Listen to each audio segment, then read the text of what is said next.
This channel does not promote any violent, harmful, or illegal activities. All content provided by this channel is meant for an educational purpose only. এই মুহূর্তে আমাদের সঙ্গে রয়েছেন হুমায়ুন কবির। তিনি বিধায়ক পদে এখনো রয়েছেন। তাকে দল থেকে সাসপেন্ড করা হলো। তাকে যে কারণের জন্য তিনি মনে করছেন বাবরি মসজিদ, সেই বাবরি মসজিদ আগামীকাল শিলান্যাস হবে। কাল সকাল থেকে কি কি অনুষ্ঠান রয়েছে তার মুখ থেকেই জানুন কি কি অনুষ্ঠান রয়েছে। আমি নিজে কাল সকাল 8টা থেকে এখানে থাকবো উপস্থিত। গোটা রাজ্য থেকে, বিভিন্ন প্রান্ত থেকে, বিভিন্ন জেলা থেকে এই পবিত্র বাবরি মসজিদের যে ভিত্তি স্থাপন সেটাই অংশগ্রহণ করার জন্য, উপস্থিত থাকার জন্য কুচবিহারের মেখলিগঞ্জ থেকে শুরু করে ওই দক্ষিণ দিনাজপুরে ও 24 পরগনার সুন্দর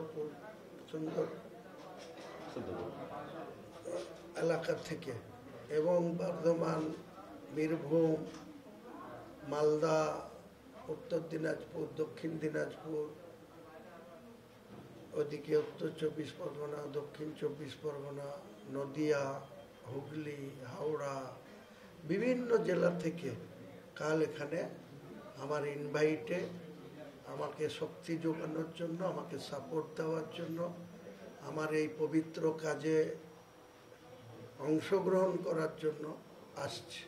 আপনি যতটা আশা করেছিলেন তার থেকে তো দেখছি আপনাকে ফোনে বেশি ব্যস্ত লোকজন ফোন করছে আসার জন্য, বেশি সংখ্যায় লোক হবে মনে হচ্ছে। নিশ্চয়ই কোনো লিমিট কালকে থাকবে না। আমার বিশ্বাস যেভাবে প্রত্যেক টাইমে ফোনের পর ফোন শুধু কাল হচ্ছে, তো দাদা একটু বিভ্রান্তি ছড়িয়েছে তৃণমূল কংগ্রেস।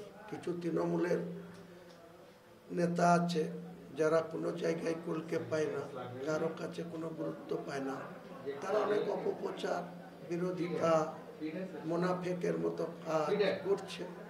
এর জন্য কিছু লোক বিভ্রান্তি হচ্ছে।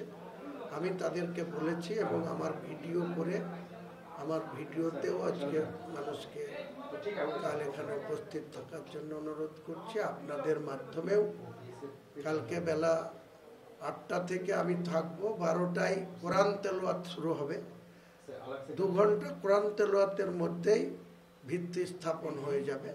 তারপরে চ্যাপ্টার ক্লোজ। এখন চুপচাপ করে মানুষের উন্নয়নের জন্য গুরুত্ব দেব। মানুষের যে জায়গায় সমস্যা সেটা দেখব।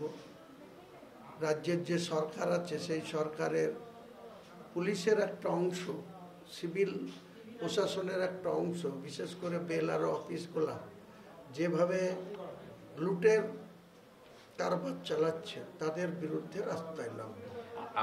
আপনাকে দল তৃণমূল সাসপেন্ড করছে যে বিজেপির সঙ্গে যোগাযোগ আছে, এরকম একটা মন্তব্য করেছে, কিন্তু সেই রাজ্য সরকার কেন্দ্র বাহিনীকে ডাকছে এখানে আপনি বাবরি মসজিদ করবেন রুট মার্চ করার জন্য। এটাকে কিভাবে? ওই দ্বিচারিতা, মুখ্যমন্ত্রীর দ্বিচারিতা। তিনি আমাকে বলছেন আমি সাম্প্রদায়িক।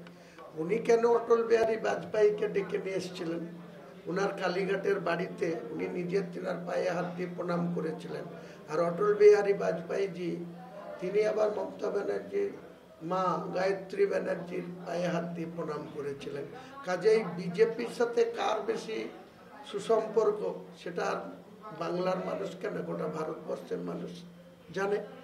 উনি এনডিএতে কখন থাকেন, কংগ্রেস কখন ত্যাগ করেন, আবার সেই কংগ্রেসের সঙ্গে জোট করেন, তাহলে ওনার দ্বিচারিতাটা মানুষ জানে না।